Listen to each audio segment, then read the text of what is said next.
जब रक्षा की भक्षक बन जाए तो जनता किसके पास जाएगी। अब आप सोच रहे होंगे मैं ऐसा क्यों बोल रहा हूँ। आप भी ये न्यूज़ सुनोगे ना तो आप भी यही सोचोगे। ये कहानी है, ये न्यूज़ है कानपुर की। कानपुर की एक बच्ची 14 साल की बच्ची शौच करने के लिए बाहर जाती है और बाहर जाने के बाद काफ़ी देर घर नहीं वापस आती है। काफ़ी देर जब घर वापस नहीं आती तो लोग अपने घर के सारे सदस्य खोजने लग जाते हैं उसे, फाइंड आउट करते हैं, सभी परेशान हो जाते हैं आखिर कहाँ गई बच्ची। उसके बाद उसका भाई जो है कि वो बाहर निकलता है और बाहर चारों तरफ से ढूंढते रहता है। सामने फिर क्या है कि शाम को फिर जब ढूंढते ढूंढते एक इंस्पेक्टर जिसका नाम है अमित मौर्य और दूसरा एक जर्नलिस्ट वहीं पर बैठा हुआ होता है शिवबरन यादव।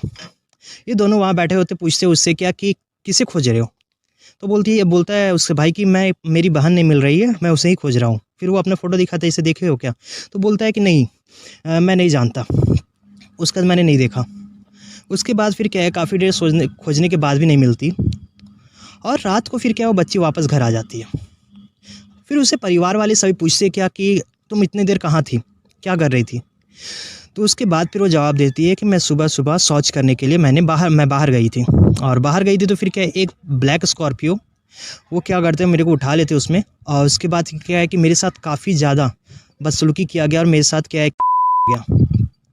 और वो बताती है कि उसके साथ काफ़ी किया गया और फिर क्या है वो दर्द में रही और दर्द के कारण वो बेहोश हो गई।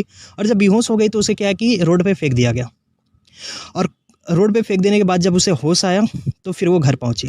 तो उससे पूछा गया कि ये कौन किया, पहचानती हो उसे। तो बोलती है कि हाँ एक इंस्पेक्टर था और एक जर्नलिस्ट था। तो भाई को याद आता है कि मैंने अभी एक इंस्पेक्टर को देखा था। तो फिर वो तुरंत फ़ोटो निकालता है और बताता है कि ये थे क्या। तो बताती है हाँ ये वही दो इंस्पेक्टर हैं और जर्नलिस्ट है, ये अमित मौर्य एंड शिवबरन यादव वही रेप करते हैं और उसे फेंक देते हैं। फिर सभी पेरेंट्स जो हैं वो सभी तुरंत जाते थाना में रिपोर्ट करने के लिए। रिपोर्ट में बच्चे का नाम ही नहीं, वो जो शिवबरन यादव है और अमित है मौर्य उनका नाम ही नहीं लिया जाता। सभी डर रहे थे पहले क्या कोई इसको रिपोर्ट को लिखना नहीं चाह रहा था।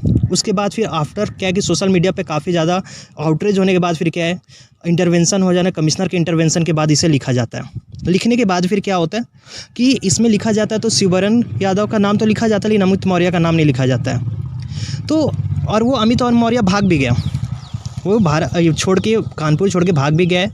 शिवबरन को पकड़ लिया गया लेकिन अमित मौर्य भाग गया। तो ये हम लोग हमारे देश में जो एडमिनिस्ट्रेशन है उसका ये दिखाते हैं कितना गंदा हाल है और हम किस पे भरोसा करें। जब पुलिस ही ऐसा कर सकता है तो किस पे हम भरोसा करेंगे। तो ये बड़ा मुद्दा है हमारे दिमाग में, ये हमें ये समझ में नहीं आता क्या कि हम किस पे भरोसा करें, किसके पास जाएं जब हमारे साथ ऐसा कुछ होता है। तो जय हिंद।